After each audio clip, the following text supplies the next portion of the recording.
आप देख।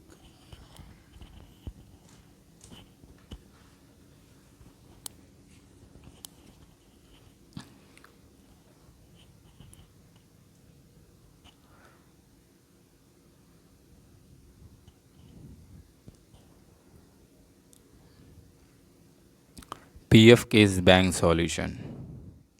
सो फ्रेंड, अगर अभी तक आपने सब्सक्राइब नहीं किया, kindly subscribe and support it and press the bell icon to get the latest notification of upcoming video.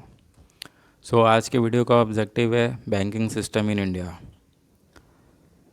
लेकिन उससे पहले कुछ टर्म आपको जानना चाहिए, जैसे type of account, loans and advance.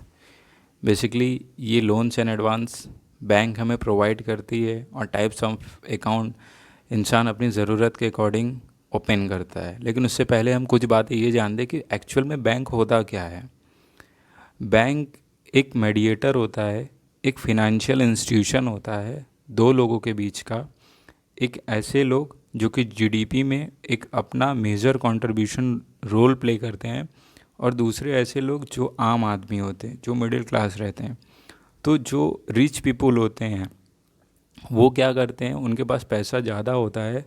जो बिलियनियर्स होते हैं वो अपना पैसा बैंक में डिपॉजिट करते हैं, और बैंक क्या करती है, जो ज़रूरतमंद लोग हैं जिनको होम लोन और ये सब है, उन तक ये पैसा पहुंचाती है एक इंटरेस्ट के तौर पे। तो बैंक इस चीज़ों को क्या करता है, बैलेंस मोड में रखता है कि एक तरीके का ये फाइनेंशियल इंस्टीट्यूशन, जैसा मैंने आपको बोला, और एक तरीके का ये मीडिएटर का रोल प्ले करता है।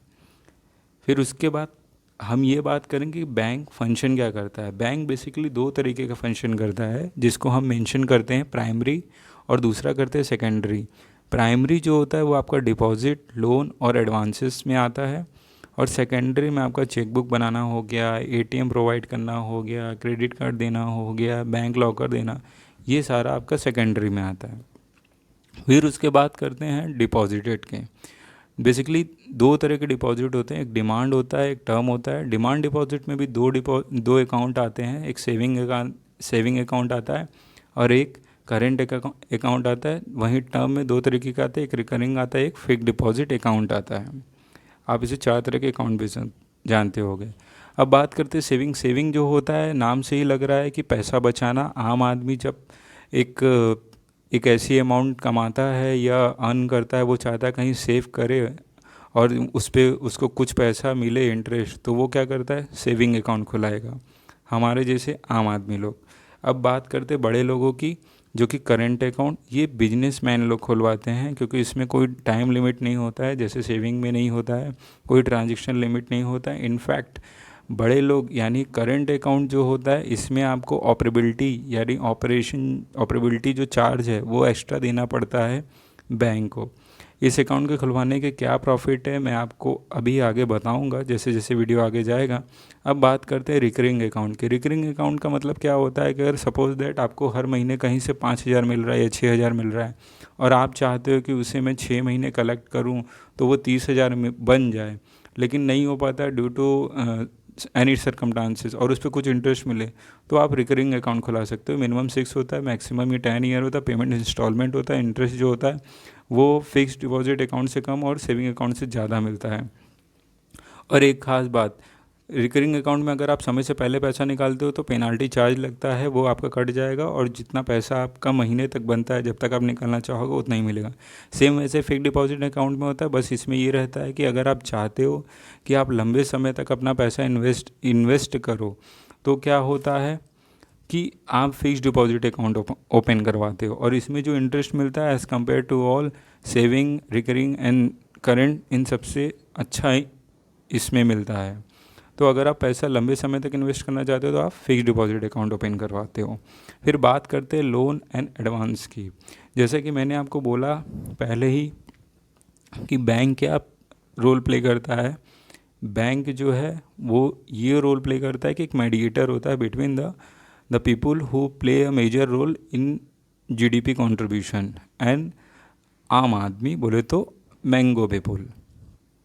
सो लोन और एडवांस, लेकिन उससे पहले ये जानेंगे लोन क्या होता है। लोन बेसिकली दो तरीके का होता है, एक होता है लॉन्ग टर्म और एक होता है शॉर्ट टर्म।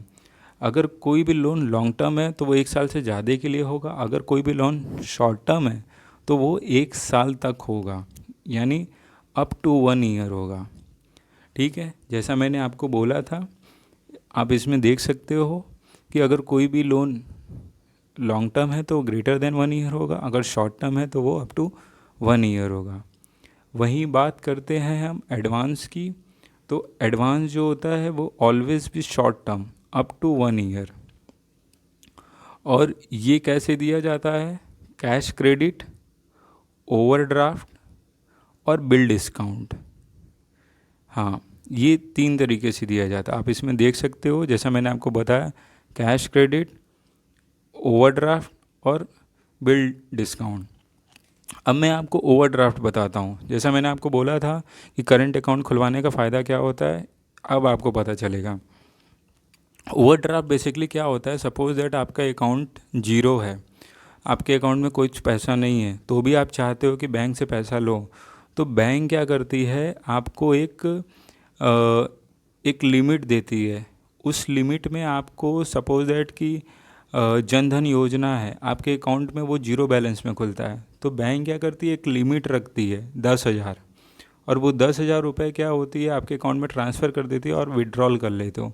तो वो जो लिमिट होती है ना, जिस पे बैंक अपना पैसा वो क्रेडिट करती है, तो वो जो होता है उसे ओवरड्राफ्ट करते हैं, तो वो जीरो बैलेंस में भी आपको मिल जाता है।